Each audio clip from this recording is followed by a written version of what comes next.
the 1970s, it was estimated that people saw between 500 and 1,600 ads a day across TV, radio, print, and out of home. Today, with digital, that number's over 5,000 ads a day that we see. Now, how many ads do you remember from yesterday? One? None? Marketers have spent the last 20 years finding ways to show more ads and much less time on the strategy that makes ads that actually work. That's why we're here. Yeah, so when we talked about this program and why we wanted to create this program, it really comes from a shared passion we have. Yeah. We don't want to see bad advertising. We actually want to see great advertising. By great advertising, we mean advertising that moves brands, moves consumers, moves customers.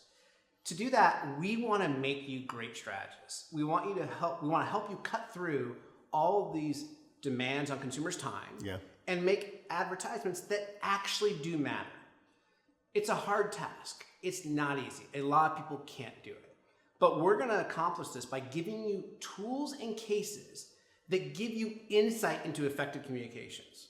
And the way Kevin and I like to think about this is if we were to take a random draw of everyone, who is part of this program, and we said, go develop an ad. That's a hard ask. Because it's a hard ask, what we probably see is a lot of what we call mixed results. Like, maybe it moves the needle a little bit, maybe it has a little bit of effectiveness, but it doesn't do much. Right? We see ads like this all the time. Yeah, most ads. Most ads. A few of you might say, I'm swinging for the fences. You think outside the box, but you think so far outside the box that it is a disaster. It's a lot like a Nationwide ad, for example, that we kicked off this program with, right? Where it really, really hurts your brain. And then a few of you swinging for those fences might actually hit something that's really good, that sticks, is powerful, is successful. But if it's anything like the data we've seen in the marketplace, it will be a small number.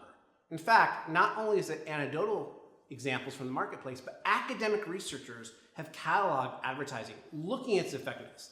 And they find something that looks very much like a normal distribution where most ads fall flat.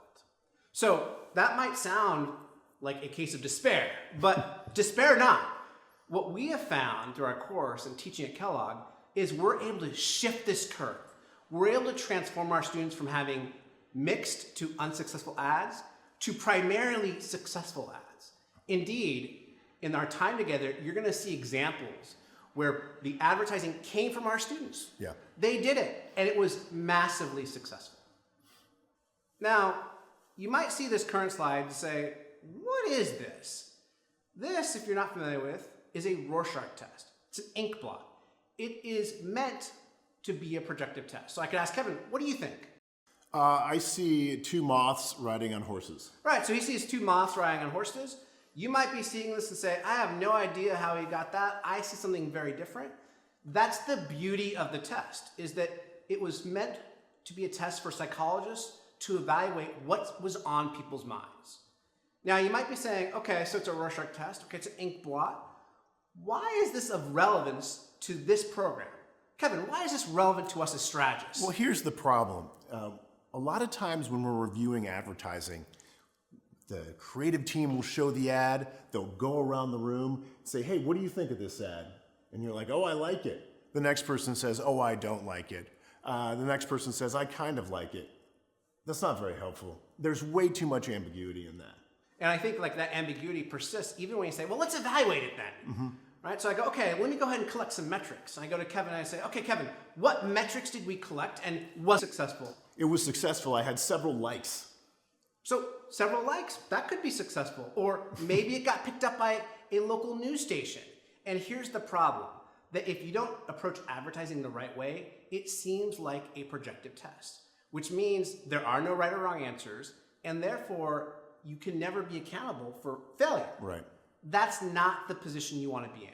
If you're actually responsible for governing the advertising, so that is to say you're developing a strategic plan, you want to know when you succeed or fail. If you're talking to people who are reporting to you and they're developing the plan, you want to know whether it's successful or whether it failed. And what the beauty of the program is that's what we're going to do. We're going to solve for this. We're going to help you become strategists. You'll hear us use that term a lot. By strategists, we mean people who really think about the high-level strategy as opposed to the tactics of advertising. and we're going to make you effective in that capacity. And carve away the ambiguity.